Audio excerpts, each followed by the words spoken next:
Revealed in upcoming episodes of this program are the contents of a recently unearthed repository classified by the secret government, the Phenomenon Archives.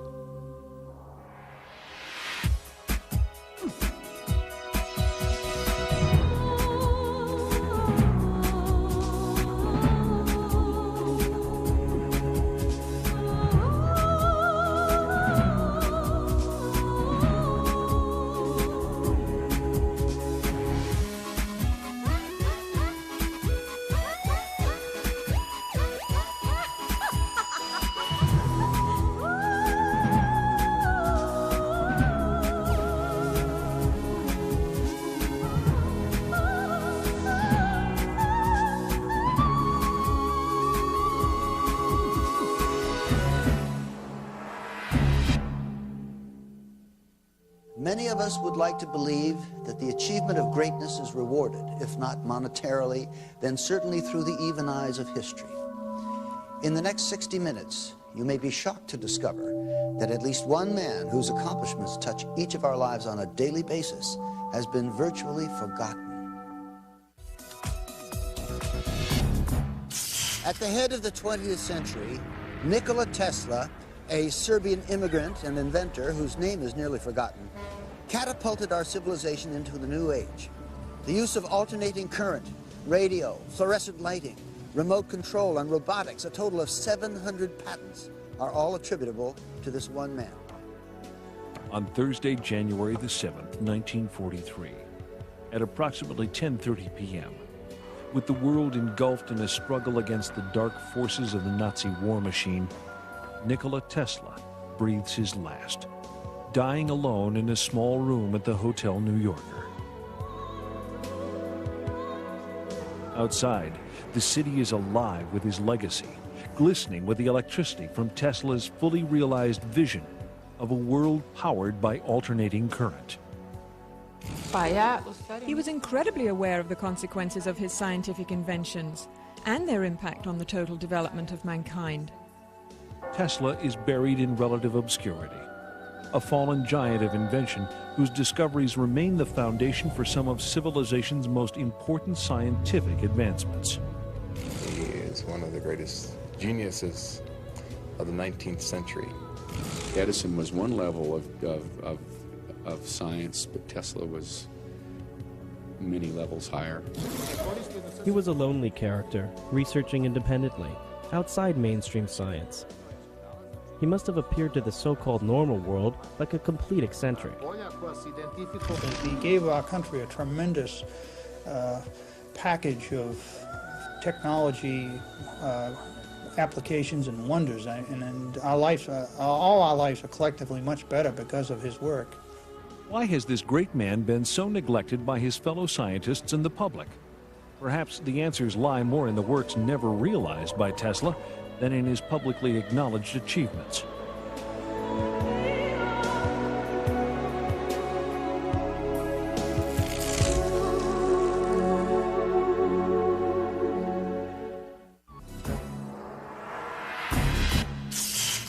Legend has it that Nikola Tesla was born at the stroke of midnight in 1856 in the midst of a dazzling electrical storm.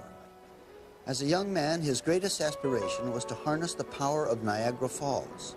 He achieved that dream, and in so doing, popularized alternating current. Now, already a half-century after his death, a mystery surrounds Tesla. His contributions, which were great and many, have descended into obscurity. Why? Nikola Tesla was a humanitarian, a U.S. patriot, and yes, an unbridled genius. Though he has most often been personified as the quintessential mad scientist, perhaps his only real misdeed was being born ahead of his time. Tesla, a Serb, grew up in a small village in Croatia, the son of a strict clergyman and a brilliant, inventive mother. With a photographic memory and the ability to learn 6 languages by the age of 18, Tesla soon assumes his path in life as a gifted inventor. He has an uncanny ability to visualize his inventions, to assemble, test, and disassemble them to exacting dimensions, all in his mind, either while awake or in his dreams. From the time he was an early child, Tesla had the capability to visualize something so intensely and so vividly that he simply couldn't tell the difference between that and a real object. In 1884, Nikola Tesla emigrates to the United States. Virtually penniless, he presents himself to Thomas Edison and is hired immediately. Okay, Tesla, consider yourself introduced. But when Tesla describes to Edison his intricate plans for alternating current and a polyphase motor system far more efficient than Edison's direct current system, Edison recognizes Tesla as a potentially dangerous competitor. You know, Edison just didn't want anybody to get ahead of him, even if he had a better system. And this is the way it is when you get aggressive people working. They will destroy each other. A prize is offered to anyone who can harness and transmit energy from Niagara Falls to Buffalo, New York. Edison does everything in his power to discredit alternating current and Tesla. Alternating current is a danger to human life. Start the generator.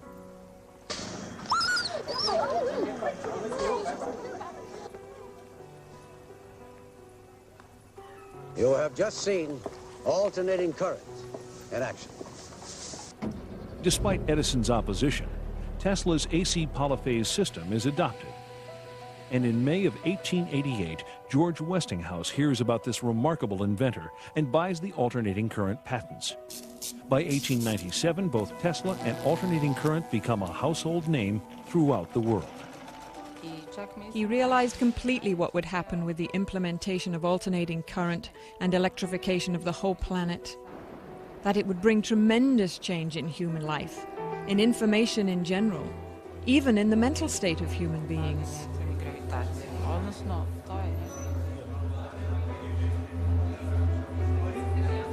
Despite his new notoriety, Tesla is a pure inventor, a great dreamer, and does not actively pursue the commercial exploitation of his ideas. His many remarkable breakthroughs in high-frequency electricity, including radar, radio, neon, and fluorescent lamps, are often attributed to others. For instance, Tesla's invention of shadowgraphs, a system for taking X-ray photographs, predates the work of Wilhelm Röntgen. Tesla's fertile imagination enkindles theories for the internet and television years ahead of their time. Though these visionary leaps are ultimately proven and manifest, Tesla's tendency toward exaggeration and the manner in which he announces his ideas to the press cause the inventor a good deal of public criticism. We must be able to transmit scenes from other places over long distances. Pictures, the news, energy, and why not matter too? Now we must liberate thought. We must set it free of limitations that space and time impose on it, and yet keep its principal characteristics, now and in future centuries. A flamboyant and mysterious man, always too eager to share his ideas with the world, Tesla demonstrates his laboratory experiments to such friends and luminaries as Mark Twain. The man was socially capable of hobnobbing with the most elite people in the world at the time, Mark Twain, Westinghouse, J.P. Morgan, and from his acquaintances was able to finance some of the most spectacular experiments in history. As a publicity stunt, Tesla would sit in his laboratory while massive bolts of electricity danced about him. Without the use of wires, these airborne streamers would freely illuminate the lamps held in Tesla's hand. And Tesla was the first person to really show how to transmit wireless energy through the air to ignite electrical bulbs or electrical tubes. They were fluorescent tubes, which he had in the room. These tubes would respond to different frequencies. So if he produced one frequency, one group of bulbs would light, and if he produced another frequency, another group of bulbs would light. In 1898, while perfecting his patents for the invention of wireless radio transmission, Tesla's laboratory mysteriously burns to the ground. This fire destroys thousands of hours of work, setting the inventor back years and costing him personally over $1 million. Tesla is horrified by the extent of the damage, but his is a resilient spirit. For while the hardware lay in cinders, Tesla's remarkable mental abilities enabled him to begin the process of recreating his work. In 1899, Tesla moves to Colorado Springs to experiment with terrestrial and atmospheric waves. Out on the prairie, he pursues his passion for discovering sources of free energy, both above and below the surface of the Earth. While investigating a phenomenon known as the Schumann cavity, he develops his theories for tapping limitless sources of power that all people of the world may share. Surrounding the Earth, there's a cavity that resonates at about 8 cycles per second. And this cavity exists between the Earth we're standing on now and the bottom of the ionosphere, about a 60-kilometer gap. And this three-dimensional resonant cavity, in that cavity, you can transmit power, electromagnetic energy, at 8 hertz with almost no attenuation. The Schumann cavity is pumped or fueled at this time with megawatts of power from the lightning strokes that are occurring many times a second on a worldwide basis. It's rather like a child who's playing with a tetherball. Tesla was so creative, he envisioned using his power transmitter to spank the ball, put a great big ball of electricity, by analogy, a pulse of electricity, in the ionosphere, and it would very weakly distribute itself all the way around the world. And when it came around the other side, just at the right moment, he would spank it again with another pulse of electricity, and he'd keep doing this until the accumulated energy was so great that it would be a resource to be pulled back out of the sky by a proper antenna. Tesla's idea was to be able to provide power equally to all people on Earth. At this time, there are 2 to 3 billion people on this planet that can't go home at night and turn on the lights. We can. The people that can are living in poverty. Tesla saw that there was a division between the have and the have-nots, and he was determined to make electrical power equally available to all people on this planet as a gift. Tesla develops the technology at Colorado Springs to produce astonishingly high voltages and currents. When the switch is thrown, ghostly sparks dance inside the lab, while on the copper ball atop the antenna, thick blue lightning crackles upward over 100 feet into the sky. Thunderclaps are heard over 15 miles away. It is one of the great inventor's crowning achievements, man-made lightning. At Colorado Springs, he had a 56 kilovolt ampere Westinghouse transformer that George Westinghouse gave to him, and it had various taps on it up to 55,000 volts.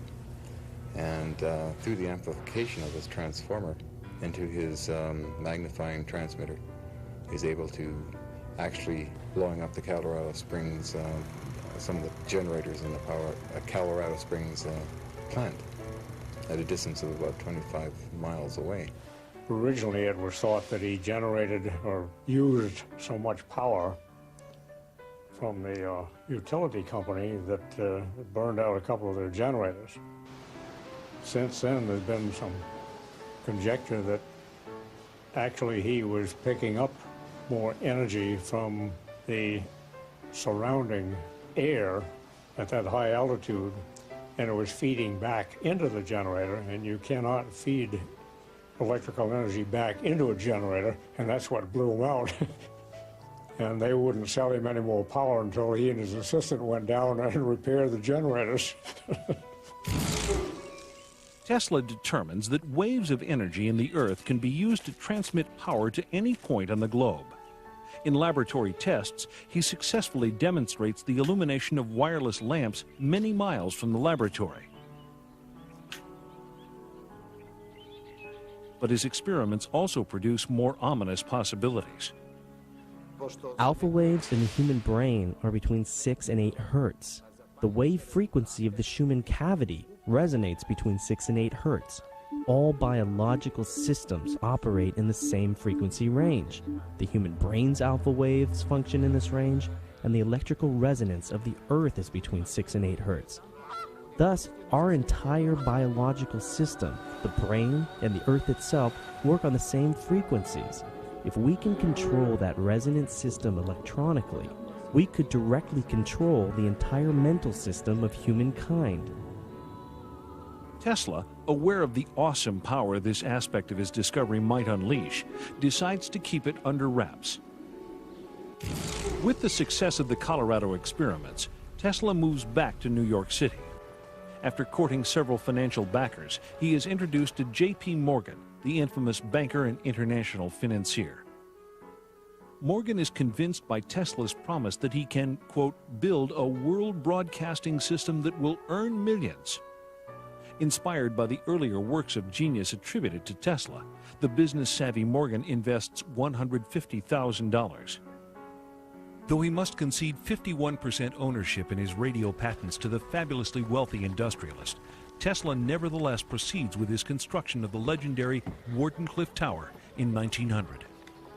Wardenclyffe laboratories were built by Tesla to try to prove his dream, his radio transmission of power.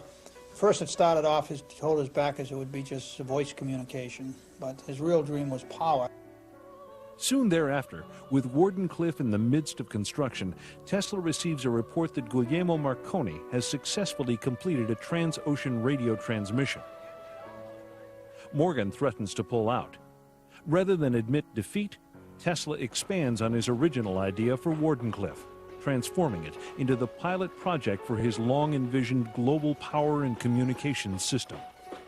Tesla promises Morgan that he can erect a system of towers that will pull down energy from the ionosphere, making it possible to transmit electricity throughout the world without wires. In short, free energy for everyone. Tesla was called a nut because Tesla also said that he could generate without any fuel, without any solar energy, without any wind power, he could generate electrical power, and he did do that. And that was something that the fuel companies didn't want to have happen. He was also able to broadcast electrical power through the air without any wires. And that project was stopped by J.P. Morgan when the commercial consequences became obvious. Seeing no way to make a profit from Tesla's free energy device and convinced Marconi would monopolize radio, Morgan backs off. Ironically, over 40 years later, the Supreme Court of the United States determines that Marconi copied his radio technology from patents already held by Tesla, and that it was Tesla who actually discovered wireless transmission. Some believe that the Wardenclyffe fiasco was about more than just money. They say Tesla himself scuttled the plant out of fear that in the wrong hands, the potential power generated by Wardenclyffe could bring lasting harm to the people and the planet. Although Morgan didn't finance the Wardenclyffe Tower at the end, it seems to me the project was not stopped because of money. Tesla stopped it when he realized his ideas might be co-opted and implemented solely for military purposes. That's probably the wisest decision a scientist can make. And Tesla reveals for the first time in an article published in the New York Times that Wardenclyffe could also be used as a weapon to take down airplanes. He managed to stop the catastrophe that would be attributed to him, because being able to free and target down 2 billion volts from the ionosphere is sufficient to burn any city on the planet. The effect is stronger than the atomic bomb. Did Tesla discover the ultimate means of destruction? The answer is still unresolved. By 1915, it is rumored that Tesla and Thomas Edison are each to receive the Nobel Prize, but these reports prove false.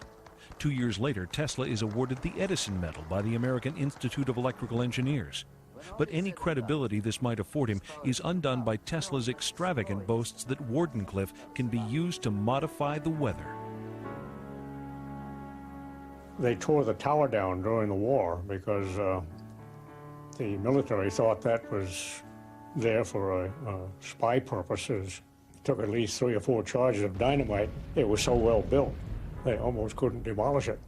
But before it was completely dismembered, it was experimented with by someone who wanted to project scalar waves. All the birds, seagulls, and everything else left the area. There wasn't one within 20 miles. And the fishermen normally go out there and complain because there were no fish that they could catch within a radius of 10 or 15 miles while that station was operating. That's why you can get a manifestation of some animals acting strangely a day or hours before an earthquake. With his beloved tower in ruins, Tesla retreats into his laboratory and begins far more complex and dangerous experiments. On July 11, 1934, the New York Times reports that Nikola Tesla has developed a death ray, a particle beam weapon that can destroy 10,000 planes at a distance of 250 miles. Tesla claims that a plant for producing this device could be constructed in 3 months at a cost of $2 million. Aside from the devastating offensive capabilities, Tesla believes that if he can successfully build 12 of these towers, his is a weapon to end all wars. Tesla's famous death ray was a device which probably is very widely misunderstood and may have been one of the reasons why he didn't receive some of the respect by the scientific community that he may have well deserved. I think today a lot of people think of a death ray as a phaser or some esoteric type device you might see on a science fiction movie. It's a plane! Superman!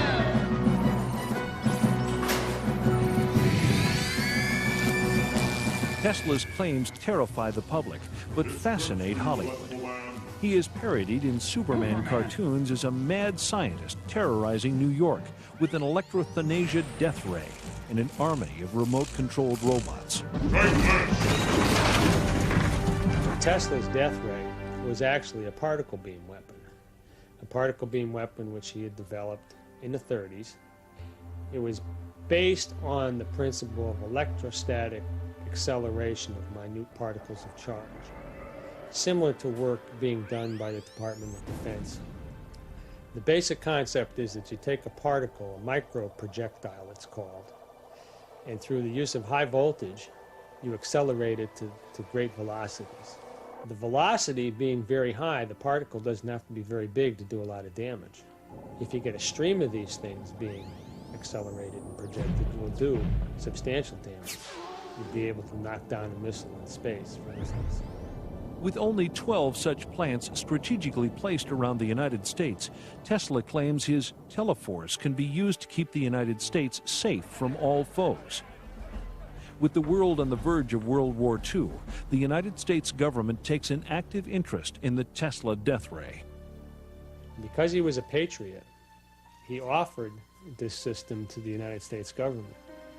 The United States government developed and worked and engineered this particle beam weapon beginning in the 40s. We don't know what the extent of the research was or where it went from there, but we do have declassified documents released under the Freedom of Information Act that demonstrate the U.S. government's extreme interest in Tesla's particle beam weapon. The New York Times states that Tesla's death ray, which can send concentrated beams of particles through the air and cause armies of millions to drop in their tracks, is the most important of Tesla's inventions. But in an unprecedented decision, Tesla makes the exploitation of his invention by any single government impossible. He distributes the plans in proprietary segments, like the pieces of a jigsaw puzzle. He gave it to the English, Canadian, American, and Russian governments so that they had to sit down together, to collaborate if they wanted to realize the whole invention. He realized that people are not conscious enough to handle this information. That's why Tesla put these governments into mutual dependability. There's some evidence that Tesla had given the plans to the Russians who were on our side at that time. In the 1970s, Aviation Week showed an article on the Russian particle beam weapon, and Tesla's particle beam weapon didn't surface until about 10 years later when Andrija Puharich brought it out, and the schematics exactly matched the Russian particle beam weapon. Head of U.S. Air Force Intelligence, Major General George Keegan, describes the Soviet system. And what comes out of the end of this little magnetic tube are pulsed proton beams, 100 billion electron volts, each at energy levels at 10 to the 10 joules. That's just simply more energy than any man has ever conceived of in the United States. And then you have to bend that beam, and you have to burn it through the atmosphere, and you have to find an object to aim it at. Nikola Tesla sent a proposal to Russian scientists and engineers on May 16, 1935, concerning high voltage and the acceleration of charged particles. He received a list of follow-up questions from them in November of that year. Military scholars contend that the Soviets achieved a 100% Star Wars defense by 1968. We had learned through very sensitive sources that the Soviets in 1977 would test in space the most powerful laser in history, 10 times more powerful than any laser we have under development in the U.S. Finally, when I became Chief of Air Force Intelligence, my first act of office was to put out an order stating that this device and this development would be the #1 priority in Air Force intelligence. So we set up a meeting with 40 or 50 of the top nuclear scientists in the free world, from Edward Teller on down. And these scientists, for 6 years, under a $60 million secret project called Project Seesaw, had been trying to develop an electron beam to shoot down ICBMs, and they'd failed. And now, both in the White House and in the Department of Defense, there is an embarrassed silence as the technicians and scientists on both staffs, now having examined the massive body of research we did in the Air Force, suddenly realize that they may have misinformed the American public. Was President Ronald Reagan merely attempting to catch up with the Soviets in his development of the Strategic Defense Initiative? All we can do is make sure that technology becomes the ally and protector of peace, that we build better shields rather than sharper and more deadly swords. In so doing, maybe we can help to bring an end to the brutal legacy of modern warfare. As a result of America's delays in weaponry development, Tesla's discoveries are only now, nearly 100 years later, being adapted for both offensive and defensive purposes. The latest development? Space-based particle beam satellites. The paper which showed the technology to make the anti-war machine was eventually published in the proceedings of the International Tesla Society. So it's in the public domain now, how to do it. And what is uncanny is that when one knows today's Star Wars program and the beam weaponry that has been selected, it is almost identical to what was proposed by Tesla. At the time that I came across the documents, I took it to experts in the aerospace field and asked them to look at his technique for generating high voltages. At the time, the aerospace firm I was working with was working on particle beam technology, and they had a study group that was working on proposals to give to the government on directed energy weapons. I gave that proposal to the Advanced Projects research team and asked them to consider it. The only word that I ever got back from them was that they said it was interesting, and they would say no more. Tesla certainly spoke of a very large series of very powerful weapons.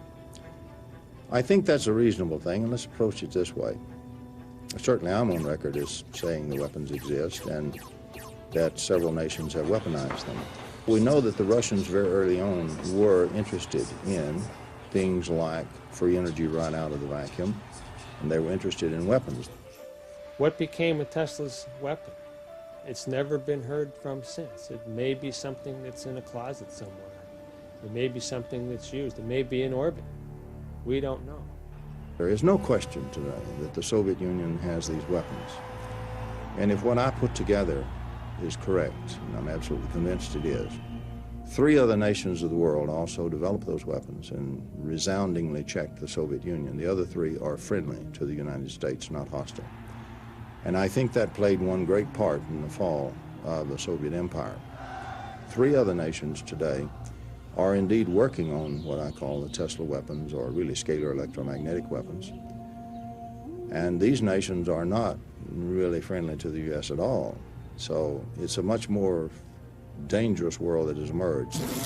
In an article published November 3rd, 1998, Bill Gertz of the Washington Times writes, "The Chinese army is building laser weapons and already possesses particle beam weapons capable of damaging sensors on space-based reconnaissance and intelligence systems. If the People's Liberation Army has beam weapons, what about the U.S. military? Under promise of anonymity, this Navy SEAL spoke about current capabilities. We do have particle beam weapons. I've used them. We did underwater tests off the coast of California. The capabilities are awesome. You can knock down a satellite, a ship, a plane, anything. In the global race for new technology, it appears that Tesla's death beam is not the only secret invention that supposedly disappears when he dies. On July 4th, 1976, the celebration of America's bicentennial, a strange new signal is monitored on ham radio frequencies. This high-pitched chattering is dubbed the woodpecker signal by the Central Intelligence Agency. They have no idea what it is, but they are able to triangulate its source to a Soviet transmitter in Latvia. The Soviets had experimented with creating artificial aurora. Not sure what their objective was, but I think it was probably designed to prove that you could project very low frequency energy over the horizon, over great distances, and cause certain effects. You can induce virtually any effect that a chemical can cause in a living system with an external, primarily extremely low frequency magnetic field. My personal feeling is that primarily I think it was designed to communicate with their submarines. On July 13, 1977, at 9:19 p.m., the woodpecker signal abruptly stops. A strange corona forms around Edison electric power generators servicing New York City, and the entire city is suddenly plunged into darkness, creating chaos and confusion. The blackout is similar in its effects to Tesla's Colorado Springs experiment that overloads and sets ablaze the local electrical power plant. Things start to brown out. We started seeing very strange things happen to New Yorkers who went berserk. It was literally absolutely dangerous to be there in New York City. And it was a headache for police and who knows, all the security people around. Was it Tesla's secret that electricity could alter the mental state of human beings? If so, was that secret delivered into the wrong hands? And who is responsible for the Tesla-inspired program known as HARP? A government project some experts believe is the first stage of an entirely new phase in weapons technology. War or peace? Which does science serve best? Tesla described himself not as an inventor, but as a discoverer. But with discovery comes responsibility. Tesla knew this when he developed HARP technology, and many think that his fear of what might happen if HARP fell into the wrong hands motivated him to keep his discovery under wraps. HARP exists because Tesla theorized back in the 30s that he would be able to stimulate the magnetic field of the Earth in such a way that he would actually be able to create a shield around the city. HARP is basically a design experiment in terms of atmospheric physics where a large array of antennas, it's not just one antenna, it's a very large array, it covers several acres, are broadcasting into the ionosphere of the planet a very, very complex series of waveforms. And these waveforms are designed to specifically couple in with the ionosphere, which is a resonant cavity. This concept involves heating up the ionosphere in a manner similar to a giant microwave oven. That a small input, like a pulse of a certain number of watts in, can create a large output, because whether accidentally or intentionally, it's possible to tap into this sea of energy around us. It surrounds us and goes through our bodies and is everywhere throughout space. HARP's original designer conceives it as a shield for missile defense that can fry the circuitry of incoming bombs. HARP was designed for a number of applications. It really was not set up as a weapon. If you read the patents, I was thinking of ways to use it defensively. He also claims that by superheating portions of the upper atmosphere, HAARP can affect global weather patterns, a concept Tesla was ridiculed for nearly a century earlier. One of the real dangers of HAARP is that we concentrate with HAARP in one very small area of the ionosphere. We create a lightning rod effect. We create a lightning rod that can distort the magnetosphere of the planet, which is the magnetic shield of the planet. Not only are you sending energy into the ionosphere, but you're providing a path for energy to come back down out of the ionosphere. The electrons and energy will come from all over the ionosphere to that one point, and it will strike the ground in a bolt that is 100 times greater than any lightning bolt imaginable.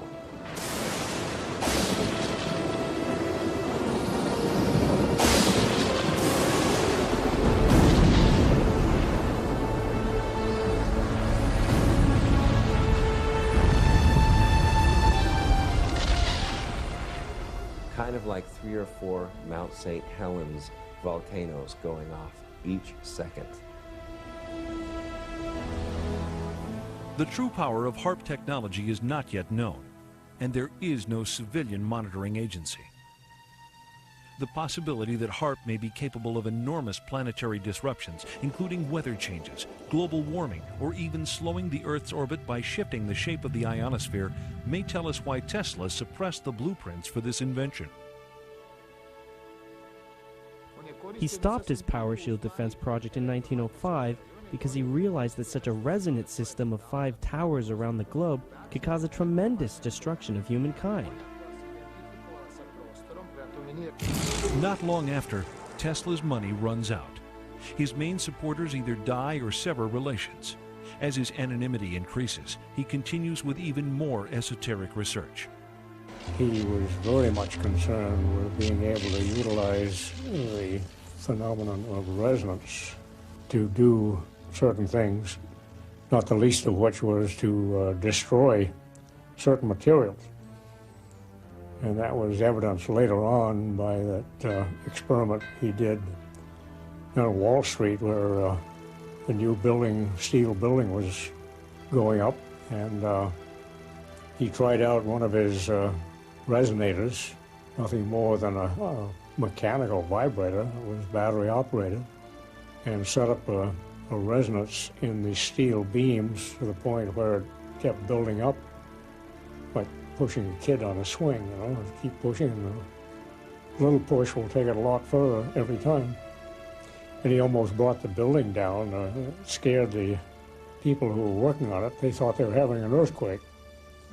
And they went down and called the police and everything else.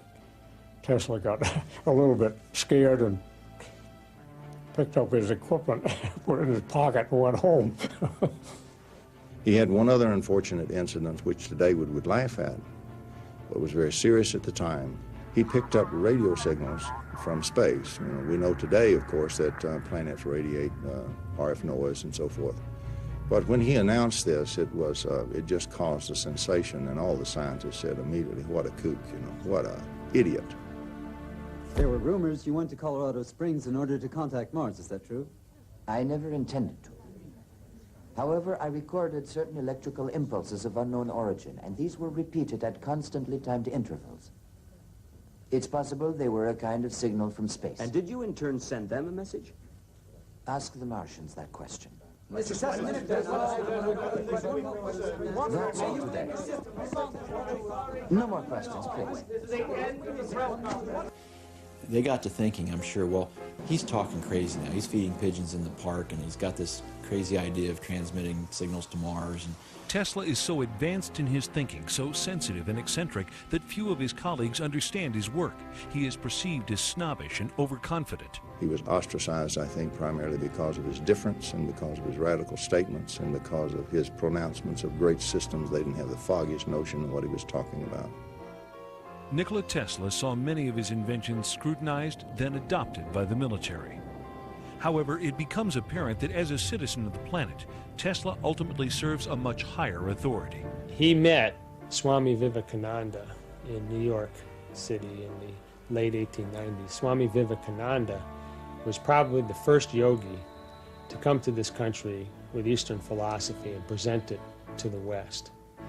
It was at Swami Vivekananda's lectures that Tesla picked up the Sanskrit terminology, prana, akasha, and the concepts of the ether that led him to determine, or actually led him to a point where he could describe succinctly the physics of the universe, the physics of matter creation in this dimension. In many of his letters, he wrote that if he were to choose a religion, it would be Buddhism. All his stories about his journeys in other worlds, about dreams, about machines that operated in his imagination, were manifestations similar to the experience of the shamans. It was known that his solutions came during a dream. Tesla's view of the universe, his cosmology, if I might call it that, is based on viewing life from a spiritual point of view. And it was in the science of the ancient works of the Vedas where he found the spiritual terminology to describe what he saw manifest in the physical world. What leads Tesla to this spiritual awakening may never be known. But it is not uncommon among those forward-thinking patrons of discovery, people like Robert Oppenheimer, father of the nuclear bomb, or Albert Einstein, that in the end they recognized the singular perfection of the interconnected and life-imbuing system of our planet.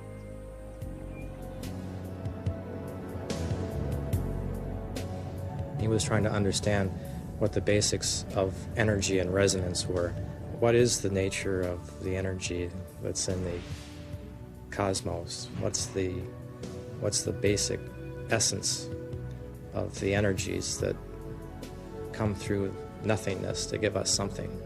I think those were the questions that Tesla was intrigued with. When Tesla dies at the age of 87, his legacy of over 700 important patents slip into obscurity, forgotten by nearly everyone except the U.S. government.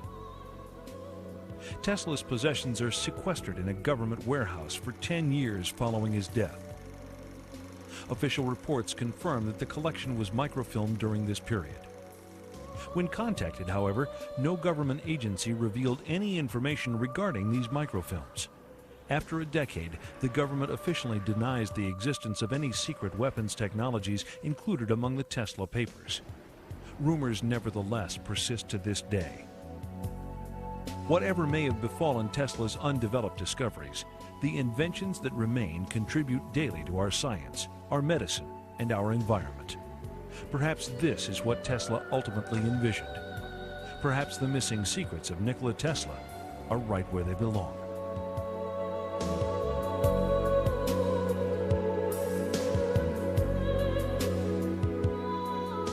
Tesla disagreed with scientists about some basic concepts of relativity theory and quantum mechanical theory, and he fell out of favor with the established scientists of the day.